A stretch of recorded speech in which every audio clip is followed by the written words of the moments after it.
It's a big emotion and big pleasant to me to be here in this beautiful, beautiful ceremony, beautiful day at Kent State University. I want to thank the President, Todd Dicon, and on your behalf, Todd, I would like to greet the academic community of this wonderful, great university, with which we have the honor of working together and becoming more than just partners, as you said. I would say we are friends. I want also to greet Vidal Martins, our Vice President, who is here. And on your behalf, Vidal, all the colleagues from Brazil who are here with us participating in this beautiful ceremony.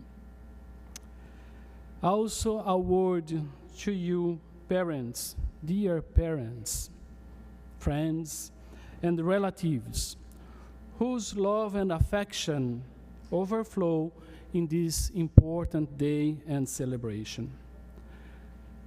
And of course, to you, dear students, graduate students of this big, beautiful, great University of Kent State. You are the reason why we are here. There is a saying that states that the best part of the celebration is what comes beforehand. In other words, the preparation of the party. All of us have experienced this when preparing a special moment to someone we love. It is gratifying to think about the structure, the organization, the timetable, the guests, the details.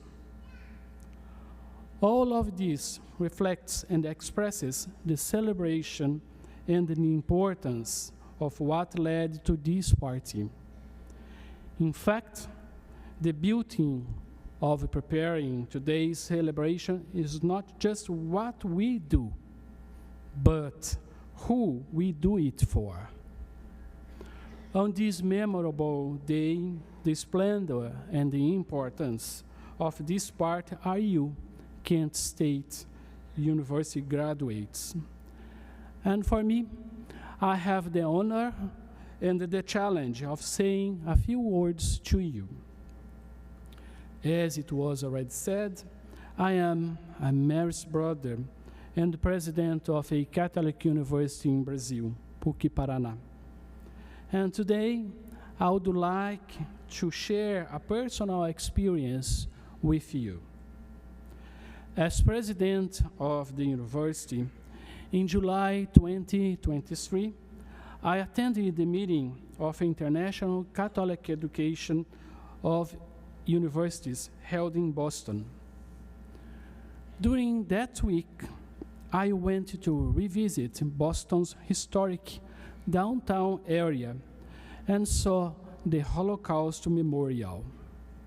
It is a big open-air monument in the center of a square.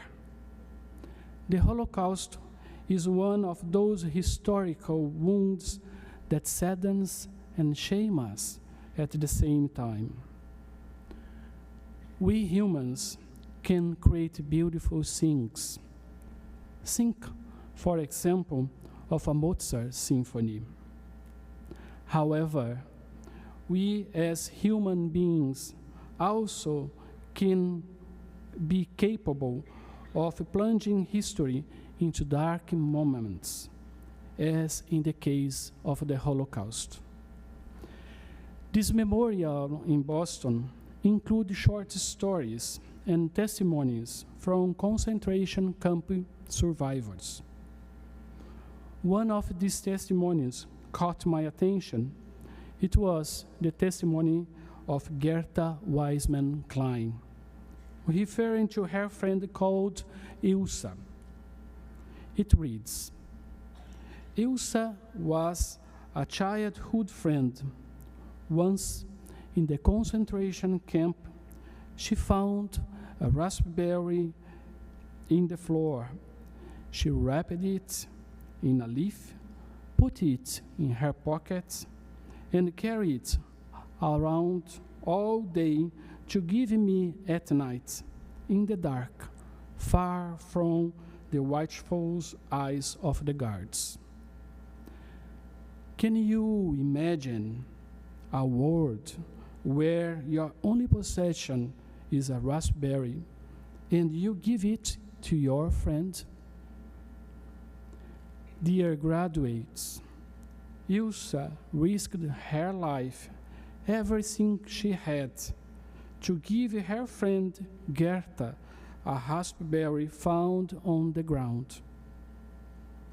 All Ilsa's love, affection, and care for Gerta was condensed in a raspberry. They risked their lives, one to give affection, and another one to receive the affection. It is a kind of risk that to live and to give life is the ethical imperative of all existence. The memorial in Boston provoked deep personal questions to me. Today, I still ask myself, what are my raspberries? What have I risked for my loved ones? What risks do I want to take from now on? Dear graduates, you will not receive today a raspberry, but you will receive a diploma. Then ask yourself a heartfelt question. What is my raspberry? Or even better, with this diploma, what am I being called on to offer? Dear students, from birth to death, we are forced to make choices. We need to develop new skills, accept losses, deal with the unexpected. We need to grow up, and very often we are not able to hold on to moments and people who are gone, as what happened with Elisa and Gerta. At times like these, can we think of those we love?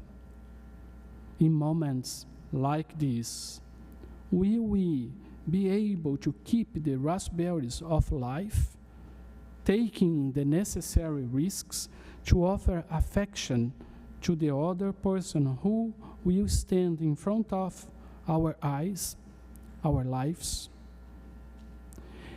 Living is always a risk. And as a Brazilian writer, Guimarães Rosa, said, life is like this. It heats up and cools down. It tightens up and then loosens up. It quiets down and then gets restless. What it wants from us is just one thing: courage. So, I would say to you today, on this very important day in your lives, I say, courage, courage, courage 1,000 times over. May you have the courage to be a raspberry and to make life easier for those around you. May you have the courage to say yes to the life that pulses in you. May you have the courage to be happy and to honor your family, to honor this university, to honor the diploma you receive, and to becoming, as we like to say at my university in Brazil, people of integrity. And to put it in Portuguese, I would say, gente boa, people of integrity. Thank you. God bless you all. Thank you. Obrigado. Obrigado. Beleza.